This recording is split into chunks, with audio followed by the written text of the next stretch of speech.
করতে গেলে আমাকে আপনাকে আগে পুত পবিত্র হতে হবে। জানেন তো নাকি? ইবাদত করতে গেলে পুত পবিত্র হতে হবে। পবিত্র কি করে হতে হবে? এখন যদি বর্তমান মুসলমানকে জিজ্ঞাসা করা হয়, অধিকাংশ মুসলমান জানি না গোসলের ফরজ কটা। গোসলের ফরজ যদি না জানি তো গোসল হবে কি করে? অধিকাংশ মুসলমান জানি না ওযুর ফরজ কটা। জিজ্ঞাসা করলে মানুষ লজ্জায় পড়ে যায়। গোসলের ফরজ যদি না জানি, 70টা পুকুর থেকে 70 বালতি পানি দিয়ে যদি গোসল করি, তারপর আমার গোসল হবে না। তাহলে মুসলমান পবিত্র হলো কিভাবে? ও সোনার মানিক কানকা খুলে শুনে রেখে দেন, আমি আপনাদেরকে আজকে বলে দিয়ে যাই, আজকে আমাদেরকে প্রথমত পবিত্র হতে হবে। পবিত্র হয়ে আল্লাহর ইবাদত করতে হবে। গোসলের 3টে ফরজ রয়েছে, এই 3টে ফরজ আমাকে আপনাকে আদায় করতে হবে। প্রথম নম্বর কুল্লি করা, দ্বিতীয় নম্বর হলো নাকের নরম মাংস পর্যন্ত পানি পৌঁছানো, তৃতীয় নম্বর হলো পুরো শরীরটাকে ধৌত করা সুন্দর রূপে। এই গোসলের ফরজটাকে আমাকে আপনাকে আদায় করতে হবে। এরপরে আমি আপনাদের কাছে চলে যাই। আল্লাহ পাক পবিত্র কালামুল্লাহ শরীফের ভিতরে ঘোষণা করে বললেন, ইয়া আইয়ুহাল্লাযীনা আমানু ইযা কুনতুম ইলাস সালাত ফাগসিলু উজুহাকুম ওয়া আইদিয়াকুম ইলাল মারাফিকি ওয়ামসাহু বিরুসিকুম ওয়া আরজুলাকুম ইলাল কা'বাইন। বলেন আল্লাহু আকবার। আরেকটু জোরে বলেন আল্লাহু আকবার। আল্লাহ জানিয়ে দিচ্ছেন, ইয়া আইয়ুহাল্লাযীনা আমানু, আয় বিশ্বাসী বান্দাগণ, ইযা কুমতুম ইলাস সালাত, যখন তুমি নামাজের জন্য দাঁড়িয়ে যাবে, ফাগসিলু উজুহাকুম, ধোও তোমার মুখকে। কি করো? তোমার মুখকে ধুয়ে নাও। ফাগসিলু উজুহাকুম ওয়া আইদিয়াকুম ইলাল মারাফিক, দুই হাতের কনুই পর্যন্ত ধুয়ে নাও। ওয়ামসাহু বিরুসিকুম, তোমার মাথাকে মাসা করো। ওয়া আরজুলাকুম ইলাল কা'বাইন, পায়ের গিট পর্যন্ত ধৌত করো। ও বান্দা, ওযুর 4টে ফরজ রয়েছে। বান্দা ওযু করে মসজিদে যায়, বান্দাকে যদি জিজ্ঞাসা করা হয় কি ওযু করলে, বলো বলে পা ধুইছে, হাত ধুইছে, মুখ ধুইছে, নাক ধুইছে, গাল ধুইছে, এই ধুইছে। ওযুর ফরজ জানে না। ও নামাজ হবে? ওযু যদি সঠিক না হয় নামাজ হবে? ওযু সঠিক হলে নামাজ সঠিক, নামাজ সঠিক হলে জান্নাত পাবে, একদম হিসাব। ওযু যদি সঠিক হয় নামাজও সঠিক, নামাজ যদি সঠিক হয় জান্নাতও সঠিক। নামাজ যদি সঠিক হয় তো জান্নাত সঠিক হয়ে যাবে। ও সোনার মানিক, আমি আপনাদের কাছে আজকে বলে দিয়ে গেলাম, ওযুর শুরু থেকে নিয়ে শেষ পর্যন্ত ওযু যখন আমরা করতে শুরু করে দিই, ওযু যখন আমরা শুরু করি, ওযুর শুরুতে একটা দোয়া রয়েছে, বিসমিল্লাহিল আলিয়্যিল আযীম ওয়াল হামদুলিল্লাহি আলা দীনিল ইসলাম, আল ইসলামু হাক্কুন আল কুফরু বাতিল, আল ইসলামু নূরুন আল কুফরু যুলমা। এটা হলো ওযুর শুরুর দোয়া, বিসমিল্লাহিল আলিয়্যিল আযীম। আমি শুরু করছি সেই আল্লাহর নামে, যে আল্লাহ সর্বশক্তিমান সর্বমহান। ধরে বলেন সুবহানাল্লাহ। আলহামদুলিল্লাহি আলা দীনিল ইসলাম, সমস্ত প্রশংসা সেই আল্লাহর জন্য যে আল্লাহ আমাকে দ্বীন ইসলামের উপরে কায়েম দায়েম রেখেছেন। ধরে বলেন সুবহানাল্লাহ। আরেকটু জোরে বলেন সুবহানাল্লাহ। আল ইসলামু হাক্কুন, ইসলাম হলো সত্য, আল কুফরু বাতিল, কুফর হলো মিথ্যা। কথা ঠিক কি? ইসলাম হলো সত্য, কুফর হলো মিথ্যা। আল ইসলামু নূরুন, ইসলাম হলো আলোক স্বরূপ, আল কুফরু যুলমা, কুফর হলো অন্ধকার তুল্য। কথা ঠিক কিনা? যে ইসলাম সত্য, ইসলাম আলোক স্বরূপ, কুফর মিথ্যা। এটা কিসের দোয়া? ওযুর শুরুর দোয়া। এরপর আমরা কি করি? হাত ধুইতে নাকি কবজি পর্যন্ত হাত ধুই। এই কবজি হাত দেওয়ার একটা দোয়া আছে। আমরা তো ওযু করি মাত্র হাফ মিনিটও লাগে না, ওযু করে নিলাম। যদি প্রত্যেকটা অঙ্গ প্রত্যঙ্গ ধোয়ার সময় প্রতিটা দোয়া পড়তে হয়, তাহলে ওযু করতে আপনার 10 মিনিটের উপরে সময় লাগবে। আসুন, প্রথম ওযু শুরুর দোয়াটা বলেছে, বিসমিল্লাহিল আলিয়্যিল আযীম আলহামদুলিল্লাহি আলা দীনিল ইসলাম, আল ইসলামু হাক্কুন ওয়াল কুফরু যুলমা, ইসলামু নূরুন আল কুফরু যুলমা। এটা হলো হুজুর শুরুর দোয়া। প্রত্যেকটার ব্যাখ্যা, প্রত্যেকটার মানে, প্রত্যেকটার তরজমা আপনি শুনলে আপনি নামাজের পরে কি দোয়া করবেন, ওযুতেই আপনি আল্লাহর কাছে দোয়া চেয়ে নিচ্ছেন। আপনি যখন হাত ধুচ্ছেন, আল্লাহুম্মা ইন্নী আসআলুকাল ইয়ামনা ওয়াল বারাকাতি ওয়া আউযু বিকা মিনান নাওমি ওয়াল হালাকা। ও রব্বুল আলামিন, আল্লাহ যে হাতটা আমি এখন ধুচ্ছি, আল্লাহ এই হাতে আমাকে বরকত দেবেন, এই হাতে আমাকে মঙ্গল দেবেন, আল্লাহ এই হাতে অমঙ্গল দেবেন না। আমি যখন হাত ধুচ্ছি, এরপরে কি করব? কুলি করি নাকি? আমরা যখন কুলি করতে যাব ওই সময় একটা দোয়া পড়তে হবে, আল্লাহুম্মা আইন্নি আলা তিলাওয়াতিল কুরআন ওয়া যিকরিকা ওয়া শুকরিকা ওয়া হুসনি ইবাদাতি। ও রব্বুল আলামিন, আল্লাহ তুমি আমাকে সাহায্য করো, তোমার শুকরিয়া আদায় করতে পারি, তোমার শুকর গুজার করতে পারি, তোমার ইবাদত করতে পারি, এবং ওয়াতিলাওয়াতুল কুরআন ওয়া হুসনি ওয়াতিলাওয়াতুল কুরআন, তোমার পছন্দ মতো কোরআন তেলাওয়াত করতে পারি। বলেন সুবহানাল্লাহ। কত সুন্দর মানে বলেন তো। কুলি করছি আর এই দোয়াটা পড়ছি, আল্লাহর কাছে এই কামনাটা করছি, আল্লাহ তুমি আমাকে সাহায্য করার জন্য তোমার ইবাদত করতে পারি, শুকরিয়া আদায় করতে পারি, আর তোমার পছন্দ মতো এই জবান দিয়ে যেন কোরআন তেলাওয়াত করতে পারি। এরপরে আমরা কি করব বলেন? ওযু তো করেন, কুলি করেছি, তারপরে কি করব? নাকের নরম অংশ পর্যন্ত পানি দিতে হবে নাকি? এই নাকে যখন পানি দিতে শুরু করলাম, আল্লাহুম্মা আরিহনি রাইহাতাল জান্নাহ ওয়া লা তুরিহনি রাইহাতান নার। ও রব্বুল আলামিন, আল্লাহ তুমি আমার উপরে রাজি হয়ে যাও, আর রাজি খুশি হয়ে গিয়ে জান্নাতের সুগন্ধি আমার এই নাকে দেবেন, জাহান্নামের দুর্গন্ধ আমার নাক দিয়ে দেবেন না। বলেন সুবহানাল্লাহ। আল্লাহর কাছে দোয়া করলেন তো নাকি? এরপরে কি করব? নাকের নরম অংশ পর্যন্ত পানি দিয়েছি, তারপরে কি করব? মুখমণ্ডল ধৌত করব। এই মুখ ধোয়ার সময় আমি দোয়া পড়ব, আল্লাহুম্মা বাইদ ওয়াজহি ইয়াওমা তাবিয়াদ্দু উজুহু ওয়া তাসওয়াদ্দু উজুহ।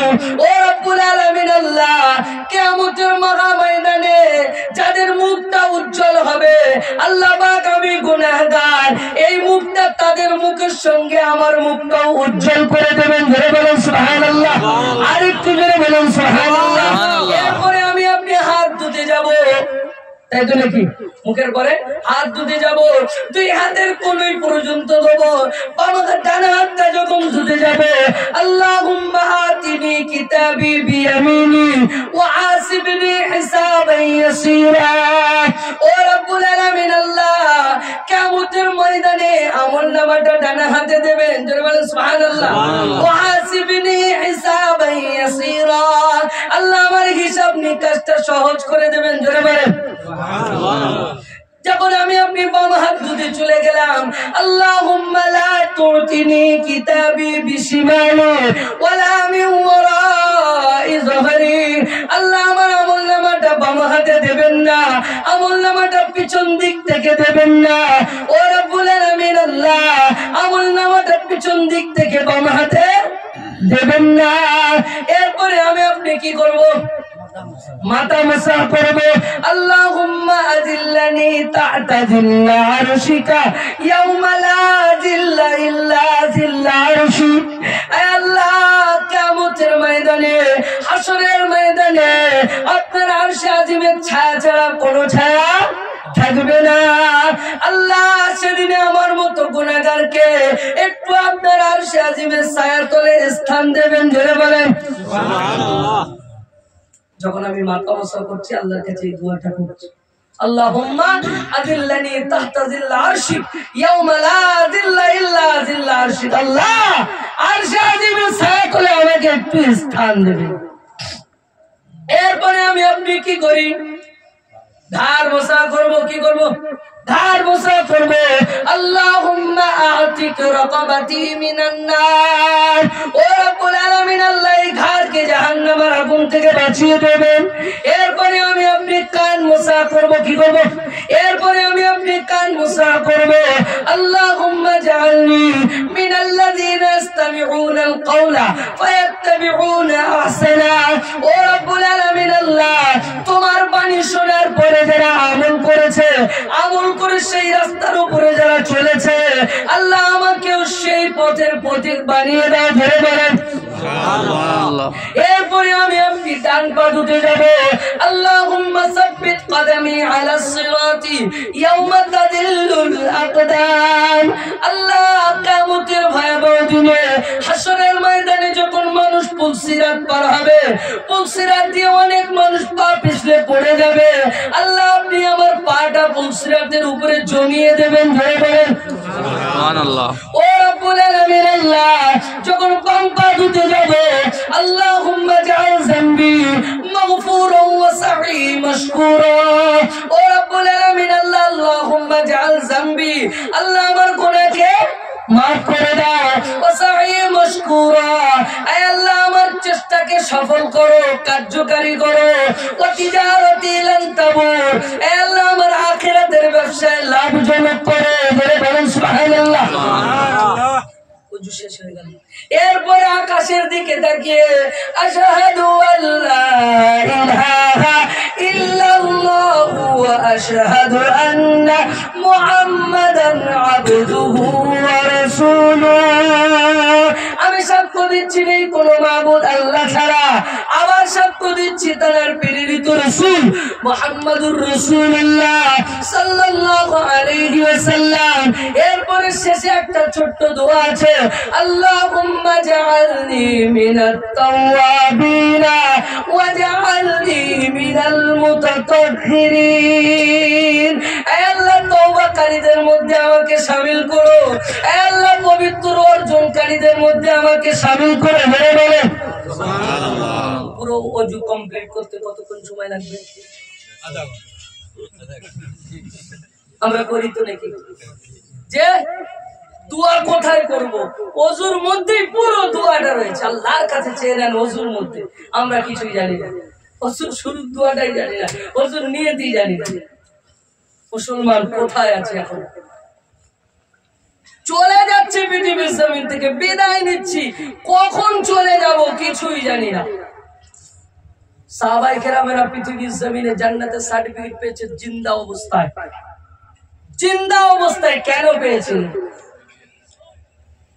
আজকে আমরা মরণের পরেও জান্নাত পাবো কিনা তার কোনো সন্দেহ নেই কিন্তু তারা জিন্দা অবস্থায় পেয়েছে আল্লাহ নবী বিশ্ব নবীকে তারা নিজের জীবনের থেকে বেশি ভালোবাসতেন মহব্বত করতেন যে নবীকে তারা জীবনের থেকে বেশি মহব্বত করতেন ভালোবাসতেন আর আল্লাহর ইবাদত করতেন রাসূল সাল্লাল্লাহু আলাইহি ওয়াসাল্লামের ভালোবাসার নমুনা কয়েকটা আপনাদের সামনে দিই সাহাবায়ে কেরামেরা আল্লাহ নবী সাল্লাল্লাহু আলাইহি ওয়াসাল্লামকে একটা সময় বেঈমানের বাচ্চারা মেরেছে নবী আমার অজ্ঞান অবস্থায় জমিনে পড়ে আছে হযরতে আবু বকর সিদ্দিক হুজুরের কাছে খবরটা পৌঁছালো যে আবু বকর সিদ্দিক তোমার রাসূলুল্লাহকে বেঈমানের বাচ্চারা মেরে ফেলেছে মারা গিয়েছে হযরত আবু বকর সিদ্দিক রাদিয়াল্লাহু তাআলা আনহু খবরটা শোনার পরে বিশ্বাস করলেন না এটা হতে পারে না আমার নবীকে বেঈমানের বাচ্চারা মেরে ফেলবে এটা তো হতে পারে না আবু বকর ছুটতে শুরু করলেন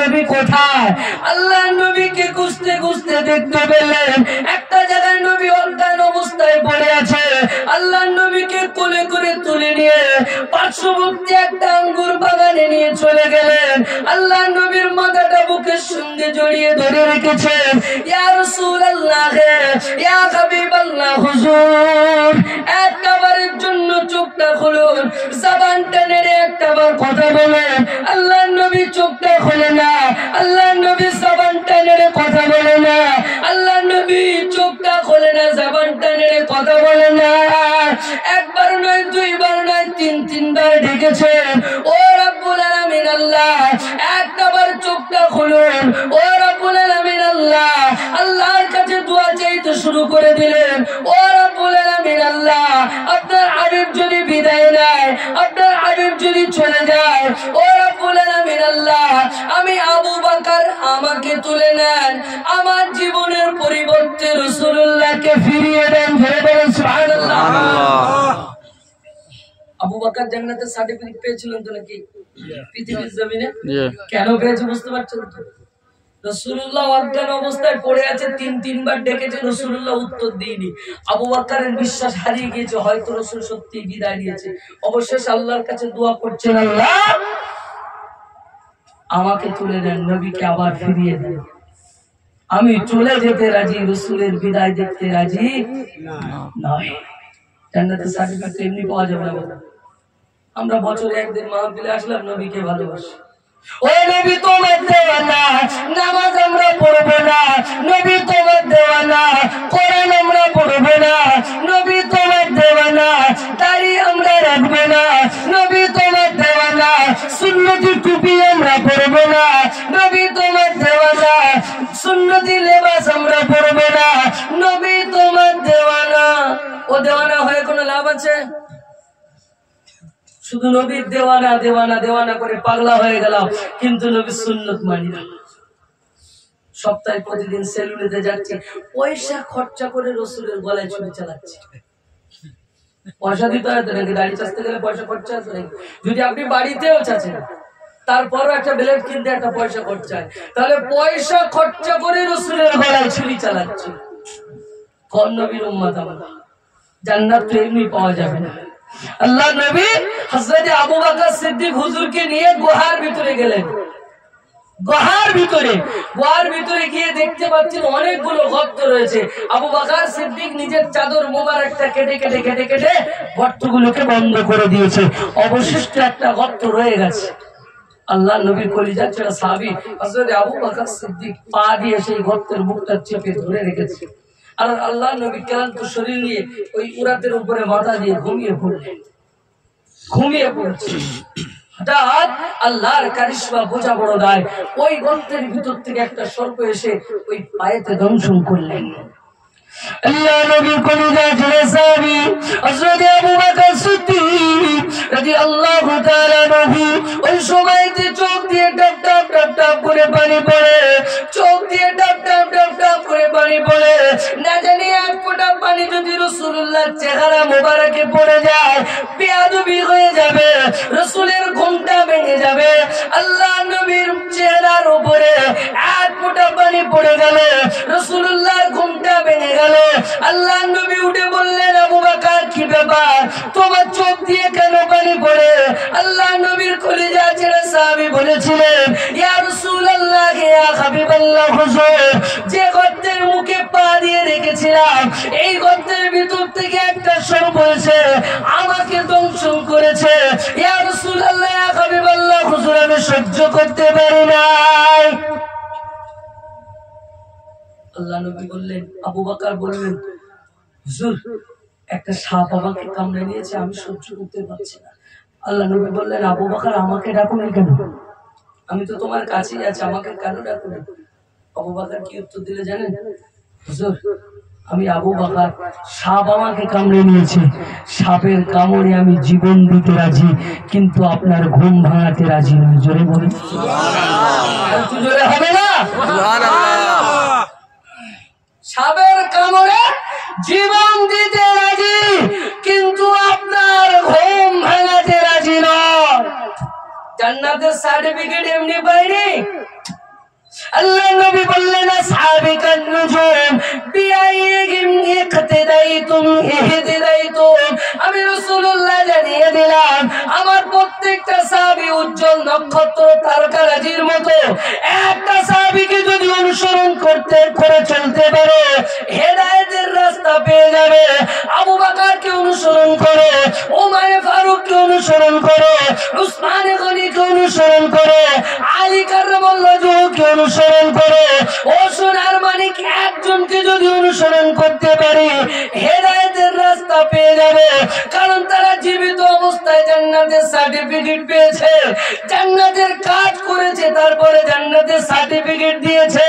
মুখ থেকে জান্নাতের সার্টিফিকেট দেওয়া হয়নি।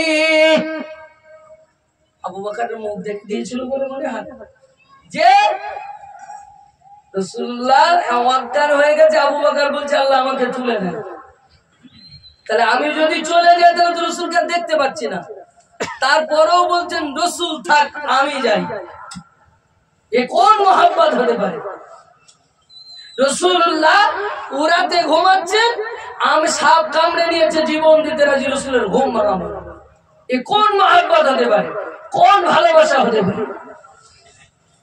আল্লাহ পাক পবিত্র কালামুল্লাহ শরীফের ভিতরে জানিয়ে দিলেন, কুল ইন কুনতুম তুহিব্বুনাল্লাহ ফাত্তাবিউনি ইউহিব্বুকুমুল্লাহ ওয়া ইয়াগফির লাকুম যুনুবাকুম আল্লাহু গফুরুর রহিম। হে নবী, তুমি বলে দাও, আমি আল্লাহ আমাকে যদি কেউ ভালোবাসতে চায়, আমি আল্লাহ আমাকে যদি কেউ মহব্বত করতে চায়, আমি আল্লাহ আমাকে যদি কেউ পিয়ার করতে চায়, ওই ব্যক্তিটা যেন সর্বপ্রথমে তুমি নবী তোমাকে ইত্তেবা করে, তুমি নবী তোমাকে ভালোবাসে, তুমি নবী তোমাকে পিয়ার করে।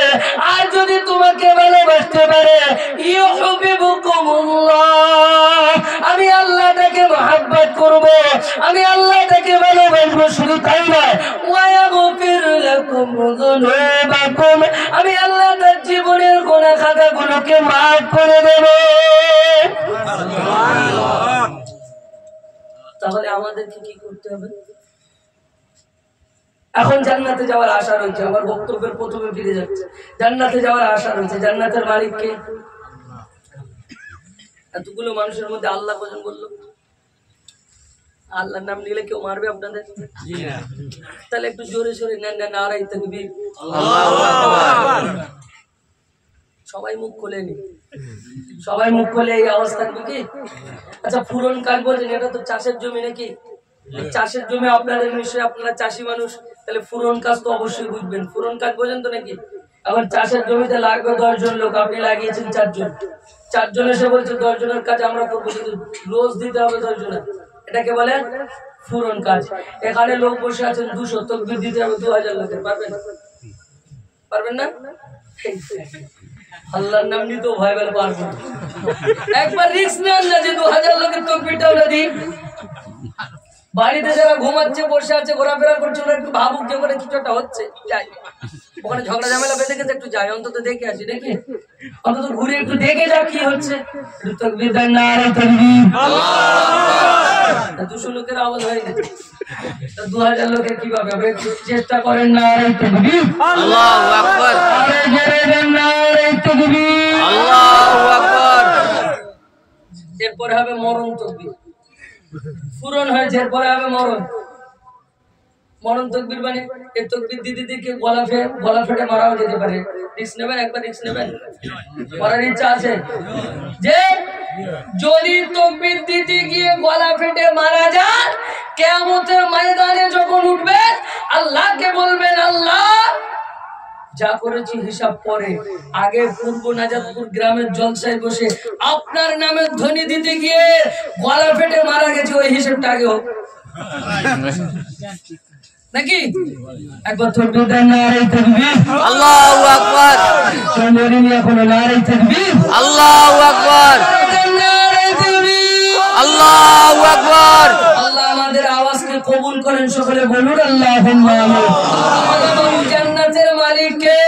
আল্লাহ। জোরে বলেন কে? আল্লাহ। আল্লাহ জান্নাতের মালিক। জান্নাতে যাওয়ার যদি আশা থাকে, তাহলে সম্পর্ক কার সঙ্গে বানাতে হবে? রাসূলুল্লাহ, আল্লাহর সঙ্গে। আল্লাহ বললেন, কুল ইন কুনতুম তুহিব্বুনাল্লাহ ফাত্তাবিউনি ইউহিব্বুকুমুল্লাহ। আমার সঙ্গে সম্পর্ক তৈরি করতে গেলে আমার হাবিবের সঙ্গে সম্পর্ক তৈরি করতে হবে। হাবিব বললেন, মান আহাব্বা সুন্নতি ফাকাদ আহাব্বানি ওয়া মান আহাব্বানি কানা মা'i ফিল জান্নাহ। যে ব্যক্তি আমার সুন্নতকে আঁকড়ে ধরবে, ওই ব্যক্তিটা আমি রাসূলুল্লাহ, আমাকে ভালোবাসবে, আমাকে ধরবে। আর যে আমাকে ধরবে, কানা মা'i ফিল জান্নাহ, আমার সঙ্গে জান্নাতের ভিতরে পাশাপাশি থাকবে। জোরে বলেন সুবহানাল্লাহ। জান্নাতে যাওয়ার আশা আছে? একদম সোজা রাস্তা, জান্নাতের রাস্তা একদম সোজা। সুন্নতকে আঁকড়ে ধরুন, সুন্নতকে ধরলে নবীকে পাবেন, নবীকে ধরলে আল্লাহকে পাবেন, আর আল্লাহকে পেলে রহমতের দয়ার জান্নাত পাবেন। সুবহানাল্লাহ। আছে সুন্নত আমাদের ভিতরে, অভাব এটাই। এটাই আমাদের একদম সোজা রাস্তা। এই রাস্তাটা ছেড়ে দিয়ে পৃথিবীর ব্যতিক্রম রাস্তাতে ঘুরে বেড়াচ্ছি। আল্লাহ নবী জানিয়ে দিলেন, قال النبي صلى الله عليه وسلم لا يؤمن احدكم حتى اكون احب اليه من والده وولده والناس اجمعين। আল্লাহ নবী বললেন, তুমি অতক্ষণ পর্যন্ত মুমিন হতে পারবে না, অতক্ষণ পর্যন্ত ঈমানদার হতে পারবে না, যে সময় পর্যন্ত তুমি তোমার সয় সম্পত্তি, আত্মীয় স্বজন, বিবি বাচ্চা থেকে বেশি আমি আল্লাহ আমাকে মহব্বত করতে না পারবে, আমি রাসূল আমাকে মহব্বত করতে না পারবে, আল্লাহকে মহব্বত করতে না পারবে, ওই সময় পর্যন্ত পরিপূর্ণ মুমিন মুসলমান হতে পারবে না। এখানে যত মানুষ বসে আছেন, একটাবার বলেন বিবির থেকে বেশি রাসূলকে ভালোবাসি, একটাবার বলেন বাচ্চার থেকে বেশি রাসূলকে ভালোবাসি, একটাবার বলেন সম্পত্তির থেকে বেশি রাসূলকে ভালোবাসি। একজন হাত তুলে বলেন যে সম্পত্তি থেকে বেশি ভালোবাসি। তাহলে আপনাদের জমি জায়গাগুলো সব আজকে কাগজপত্রকে জমা দেবেন, সব আপনাদের গ্রামের মসজিদের নামে লিখে দেবেন। সম্পত্তি থেকে বেশি ভালোবাসেন তো নাকি? জমি জায়গার কাগজগুলো জমা দেন, মসজিদ কমিটির সেক্রেটারি কে আছে লিখে দেন। এই হাত তো নাম মাত্র উঠেছে, হাতগুলোর নাম মাত্র উঠেছে। ভালোবাসা, ও ভালোবাসায় জান্নাত আবু বকর পায়নি, এ ভালোবাসায় জান্নাত ওমর ফারুক পায়নি।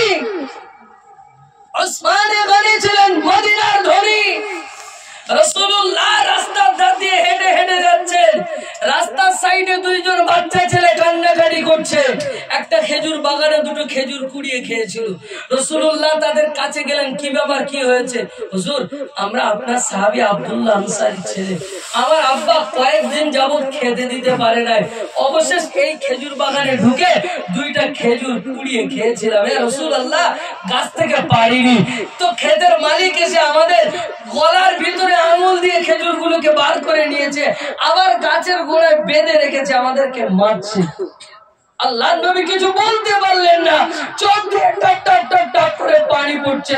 রাসূলুল্লাহ মসজিদে নববীতে চলে গেলেন, মসজিদে নববীতে বসে বসে বসে বসে কোরআন তেলাওয়াত করছেন। হযরত আবু বকর চলে আসলেন, হুজুর আপনি কাঁদছেন কেন, কি হয়েছে আমাকে বলেন। আল্লাহ নবী বললেন, আবু বকর তুমি আমার চোখের পানি বন্ধ করতে পারবে না। হযরত ওমর ফারুক আসলেন, হুজুর আপনি আমাকে বলেন। ওমর ফারুককে বললেন, তুমিও পারবে না। হযরত আলী আসলেন, আলীকেও বললেন, আলী তুমি পারবে না। হযরত উসমান গনি এসেছে, আল্লাহ নবী বললেন, উসমান গনি একমাত্র তুমিই পারবে। আল্লাহ নবীকে বললেন, হুজুর আপনি বলেন কি করতে হবে। বলল, চলে যাও অমুকের খেজুর বাগানে, দুইজন বাচ্চা ছেলেকে বাঁধা আছে, যে খেজুর গাছের গোড়া থেকে খেজুর কুড়িয়ে খেয়েছিল ওই খেজুর গাছটাকে কিনে নাও, আর বাচ্চা দুটোকে ছাড়িয়ে নিয়ে চলে এসো। রাসূল সাল্লাল্লাহু আলাইহি ওয়াসাল্লামের কথা শুনে হযরত উসমান গনি চলে গেলেন। চলে যাওয়ার পরে মালিকের সঙ্গে কথা হচ্ছে, বাগানের মালিকের সঙ্গে। বললেন, খেজুর গাছটা আমাকে বিক্রয় করতে হবে। প্রথম বললেন, বিক্রি করব না, আমার ফলওয়ালা গাছ আমি বিক্রি করব না। বারংবার বলার পরে বললেন, এই একটা গাছের বিনিময়ে আপনি কি চান সেটা বলুন। ও এখন ভাবছে তাহলে সুযোগ কাজে লাগাতে হবে। উসমান তো মদিনার ধনী, উসমান গনি মদিনার ধনী, উসমানের বহু বাগান রয়েছে, আজকে একটা লটারি আমার বেঁধে গেছে, উসমানের মালগুলোকে ছিনিয়ে নিতে হবে।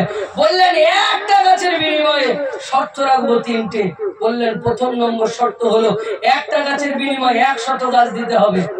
দ্বিতীয় নম্বর শর্ত হলো একই সারিতে হবে, গাছগুলো যে 100 গাছ একই সারিতে হবে।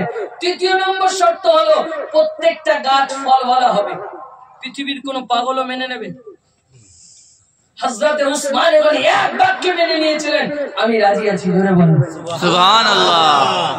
উসমান গনি 100 গাছ বুঝিয়ে দিলেন, একটা গাছ কিনে নিলেন, দুটো বাচ্চাকে দুই হাত ধরলেন, আর ইহুদিকে জানিয়ে দিলেন, ইহুদি শুনে রেখে দাও, আজকে আমি উসমান গনি কার চোখের পানিকে মোছার জন্য এসেছি তুমি কি জানো?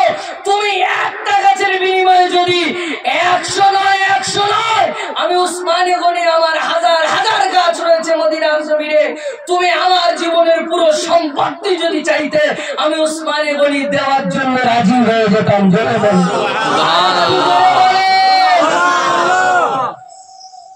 জান্নাত পেয়েছে, পৃথিবীর জমিনে জীবিত অবস্থায় জান্নাত পেয়েছে। এনাদের একজনকে অনুসরণ করুন, হেদায়েতের রাস্তা পেয়ে যাবে। যে হেদায়েতের রাস্তা পেয়ে যাবে। যতটুকু ইবাদত করি একটু লিল্লাহিয়াতের জন্য করি, লিল্লাহিয়াতের জন্য করি।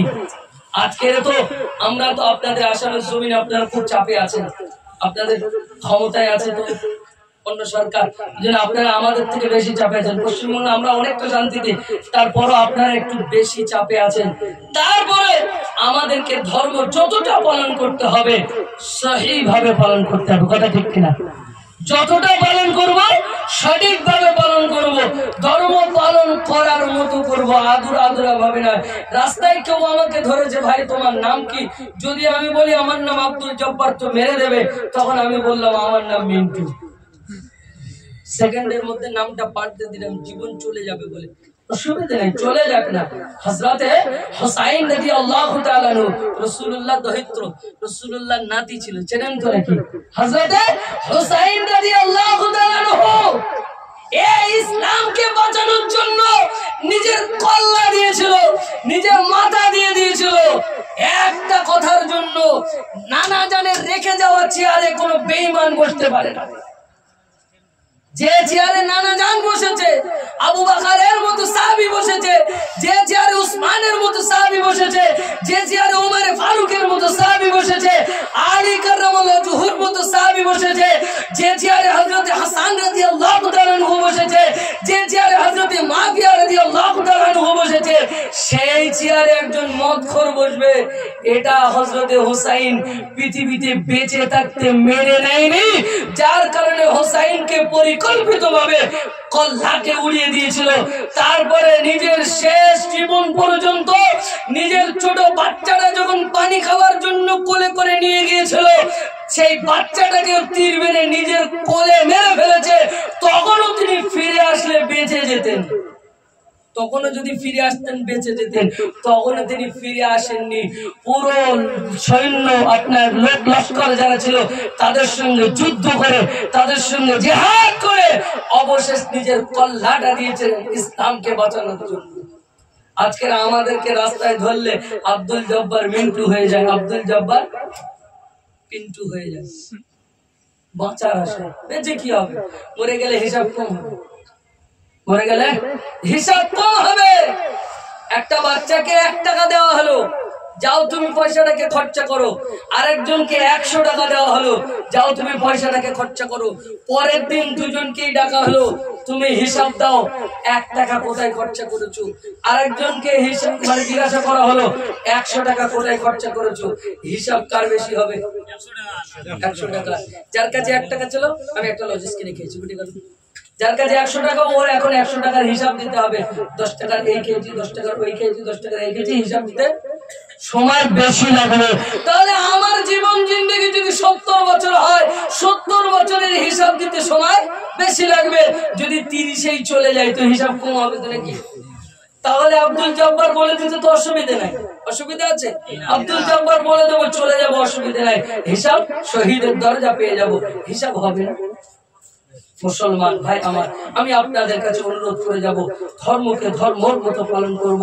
ইবাদত যতটুকু করব আল্লাহকে পাওয়ার আশায় করব, ইবাদত যতটুকু করব রাসূলকে পাওয়ার আশায় করব, কথা ঠিক না? যে একবার দুরূদ শরীফ পড়েন, আল্লাহুম্মা সাল্লি